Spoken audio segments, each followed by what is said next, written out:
알아보도록 하겠습니다. 네, 오늘 A컷은요, 트럼프와 그리고 HBM 사진을 좀 저희가 준비를 했습니다. 관세에 대한 발언으로 인해서 시장이 흔들리진 않을까, 코스닥으로 수급이 이동하면서 코스피가 또 다시 좀 조정을 받지 않을까라는 생각을 아주 걱정하셨던 분들 많으셨을 것 같습니다. 하지만 오늘 시장의 흐름을 보게 된다면요, 결국에는 AI, 반도체, 그리고 그 중심에는 HBM이 있었습니다. 트럼프가 SNS를 통해서 관세와 관련된 발언을 했는데요. 다음 장을 통해서 조금 더 자세히 보도록 하겠습니다.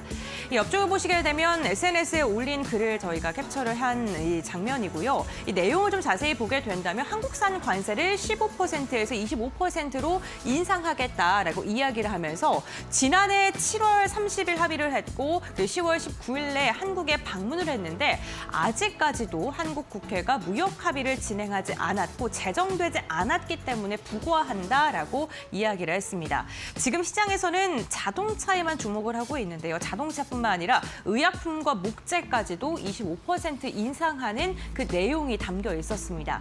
시장 개장 전에 프리마켓에서는요. 그렇기 때문에 또 실적에 대한 타격이 불가피할 것이다라면서 완성차 기업들이 크게 흔들리는 모습도 나타났는데요. 하지만 중요한 건 지금 시장이 바라보는 건 이 발언의 뉘앙스였습니다. 결국에는 지금 25% 인상하겠다가 아니라요. 제정을 하지 않았기 때문에 인상을 할 수도 있다라는 뉘앙스로 해석을 하시면 좋을 것 같고요. 아직은 발언 단계에 그쳤고 만약에 우리가 제정을 하게 된다면 이러한 것은 사그라들 수밖에 없고 15%로 다시금 돌아설 수 있기 때문에 시장에서는 이 부분을 또 주목을 하고 있습니다. 지금 현재 현대차는 봉합권까지 올라왔고요. 기아 같은 경우에도 마이너스 1%대에 그치는 모습도 살펴볼 수 있었습니다. 다음 장 통해 조금 더 현대차, 기아 관련된 이야기 해보겠습니다. 이렇게 25%가 다시금 부과되게 된다면 당연히 실적에는 부담스러울 수밖에 없습니다.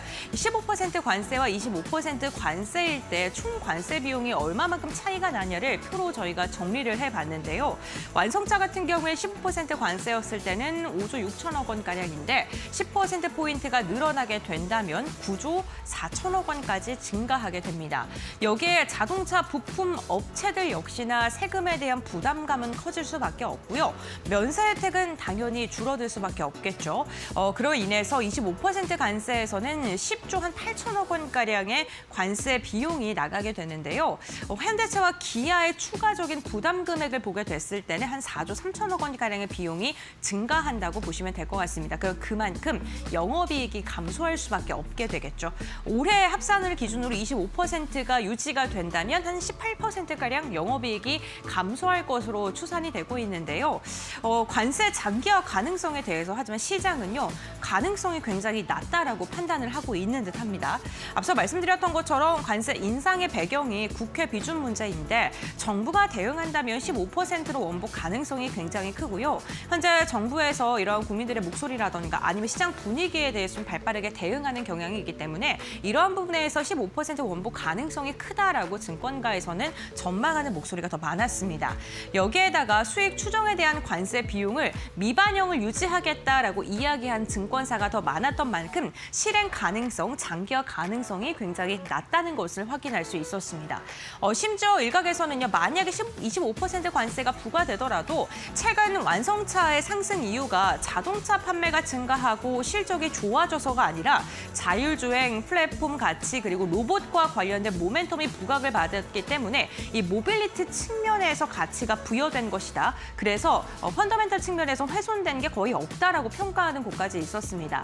하지만 이게 가능성도 낮기 때문에 시장에서는 이를 굉장히 긍정적으로 해석했고요. 현대차와 기아가 오늘 장중에 마이너스 6%까지 빠졌다가 현재 구간에는 대부분 회복을 해주는 모습도 나타났습니다.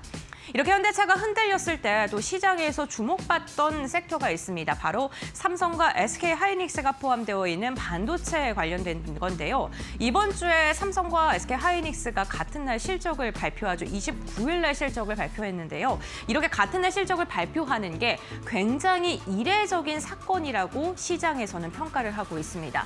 하이닉스가 오전 9시에 삼성이 10시에 이제 발표를 하고 실적과 HBM과 관련된 전략 공약을 동시에 이야기할 것으로 보이는 만큼 과연 실적 발표되고 나서 어떠한 이야기들을 또 회사 측에서 내놓을지 그 메시지를 주목을 해보시면 좋을 것 같습니다.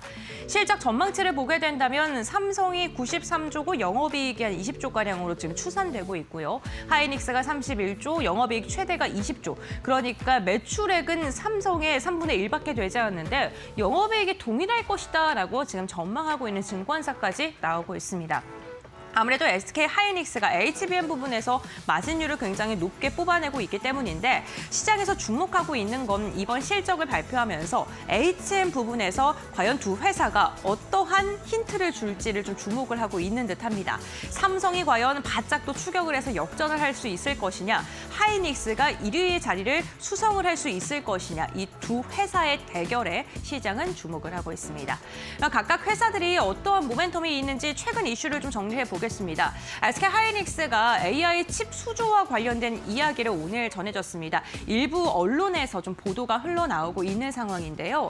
마이크로소프트 차세대 AI 칩인 마이야 200에 HBM을 단독으로 공급한다라는 보도가 일각에서 흘러나오고 있는 상황이고요. 엔비디아를 포함해서 주요 클라우드 고객사와 함께 HBM의 공급 계약을 지금 확보를 하고 있는 상황이기 때문에 1위 자리를 더 공고히 할 수 있겠다라고 이야기가 나오고 있습니다. 저 옆쪽에 있는 건 마이야 200 AI 가속기의 그림을 저희가 준비를 했습니다. 이렇게 좀 공급화를 다변화한다는 건 결국에는 시장이 지속적으로 확대되고 있다는 거고요. HBM의 구조적 성장이 지금 지속적으로 체크가 되고 있다라고 해석을 해볼 수도 있을 것 같습니다. 실적도 좋을 것으로 보입니다. 20조를 지금 유진투자증권이 영업이익 20조 1천억 원까지 지금 전망을 하고 있는 상황이고요. 이렇게 실적이 매출 대비 영업이익이 잘 나올 수 있을 것이라고 예상하고 있는 게 디램과 랜드 가격이 지속적으로 상승을 하고 있고 회복을 하고 있는데 여기에다가 하이닉스가 갖고 있는 HBM의 비중이 지속적으로 늘어나고 있기 때문에 이게 마진율을 고마진화할 수 있는 구조가 점점 더 탄탄하게 갖춰주고 있다라고 평가를 하고 있는 듯합니다. 하이닉스는 확인을 해봤고요. 삼성전자는 어떤 게 있을까요? 삼성전자는요, 우선 결국에는 기술과 공급 이슈인데 어제 소식이 들려왔습니다. 엔비디아와 AMD의 HBM4에 대한 최종 퀄 테스트를 통과를 했고 이게 초당 11.7GB로 업계 최고 수준이다라는 평가를 받고 있고요. 6월에 본격적으로 공급될 것이라는 예측이 지금 나오고 있는 상황입니다. 삼성 같은 경우에는 패키징을 포함해서 자체적으로 제조할 수 있는 파이프라인을 갖고 있고 기술력을 갖고 있기 때문에 원과 수율에 있어서 굉장히 큰 경쟁력을 갖고 있는 회사이기도 하고요. HBM의 점유율을 보게 된다면 KB증권에서 예측을 한 건데요. 지난해는 한 16%였고 올해 30% 이상 2배가량 더 늘어날 수 있다라고 전망을 하면서 하이닉스의 독주 체제에서 삼성까지 함께하는 양강구도가 될 가능성이 크다라고 전망을 했습니다.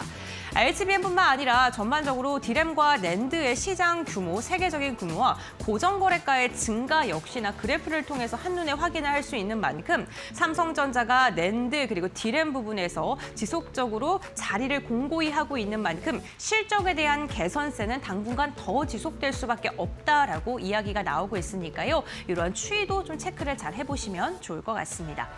결국에는 오늘 시장을 보게 된다면요. 트럼프 관세에도 불구하고 우리 시장은 또다시 신고가를 돌파하는 데 성공을 했습니다. 상승을 주도하고 있는 섹터들을 보게 된다면 반도체, 전력기계, 원자력, 결국에는 AI 시장 확대와 함께 움직이는 그런 기업들, 통신까지도 AI 관련돼서 좀 모멘텀을 받고 있는 상황이고요. 은행 관련된 기업들이 정부의 정책 기대감 속에서도 강한 시세를 분출하고 있다는 것도 특징적입니다. 시장은 트럼프가 또 한 번 물러서는 타코에 주목을 하고 있고요. 결국에는 반도체 기업들이 AI 모멘텀을 안고 좋은 실적을 낼 것이다에 주목을 하고 있고 정부의 정책으로 인해서 코스피뿐만 아니라 코스닥 역시나 힘을 받을 수 있다라는 부분을 주목하고 있습니다. 시장이 주목하고 있는 이 긍정적인 모멘텀들을 좀 꼼꼼히 체크해 보시면서 대응해 보시면 좋을 것 같습니다. 이렇게